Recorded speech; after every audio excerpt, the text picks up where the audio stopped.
Let me read to you a passage from the 16th chapter of St. Luke's Gospel, verses 1 to 13. It's the Gospel for the 25th Sunday in Ordinary Time, Year C. St. Luke writes, Jesus said to his disciples, "A rich man had a steward who was reported to him for squandering his property. He summoned him and said, 'What is this I hear about you? Prepare a full account of your stewardship, because you can no longer be my steward.' The steward said to himself, 'What shall I do, now that my master is taking the position of steward away from me? I am not strong enough to dig, and I am ashamed to beg.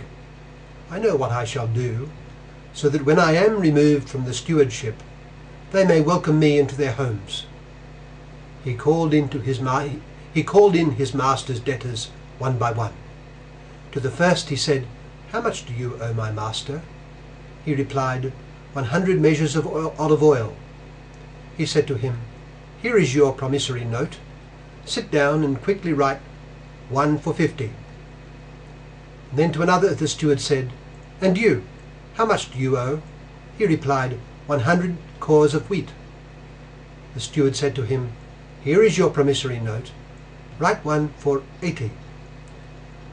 And the master commended that dishonest steward for acting prudently. For the children of this world are more prudent in dealing with their own generation than are the children of light. I tell you, make friends for yourselves with dishonest wealth, so that when it fails, you will be welcomed into eternal dwellings. The person who is trustworthy in very small matters is also trustworthy in great ones. And the person who is dishonest in very small matters is also dishonest in great ones. If therefore you are not trustworthy with dishonest wealth, who will trust you with true wealth?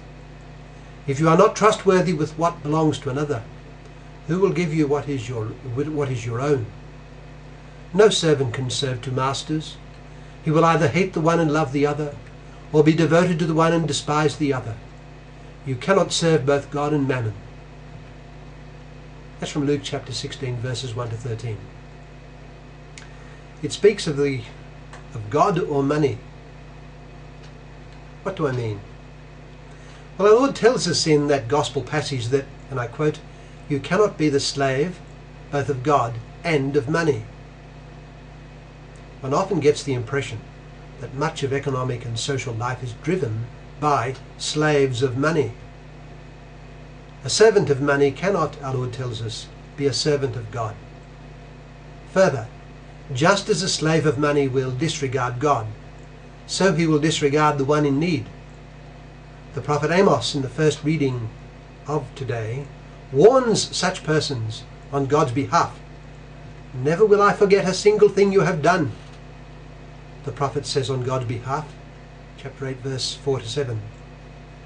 While a secular society considers God as an opinion for the private sphere, the Church teaches that it is the vocation of the lay Christian to bring the reality of God and what he has revealed directly to bear on society, on the world of work, and on economic activity. In all these social spheres, we are to be slaves of God and not of money.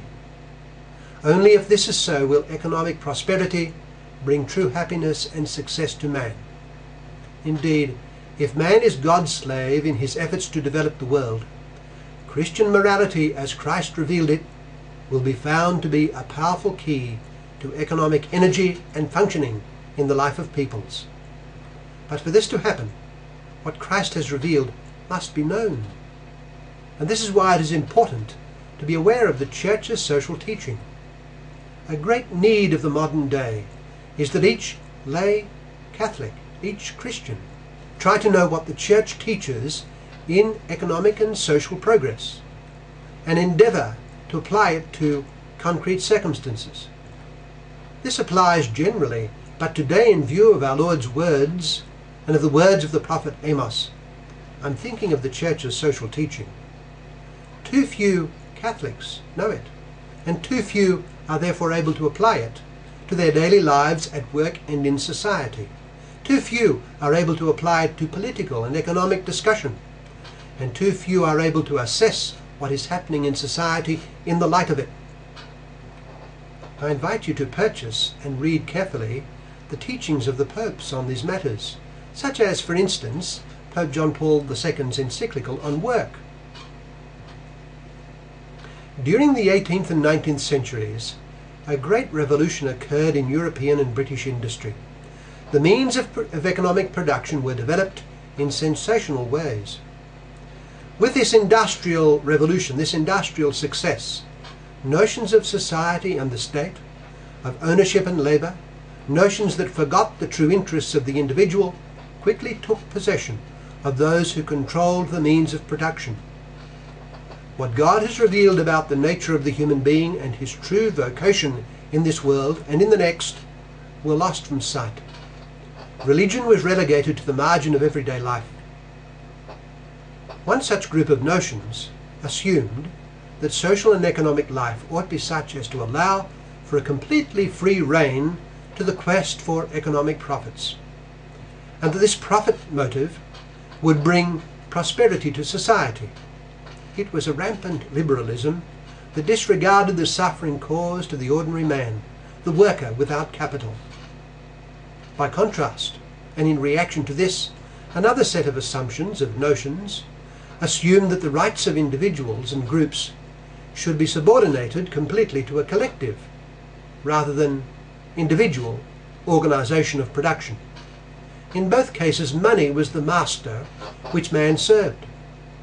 There have been various notions of what is important to man in his social and economic life, but the ever-recurring danger is that of forgetting that in everything man is called to be God's servant first, and never the servant of the creature, of money. It is only the service of God which will provide a truly humane society and bring true happiness to man.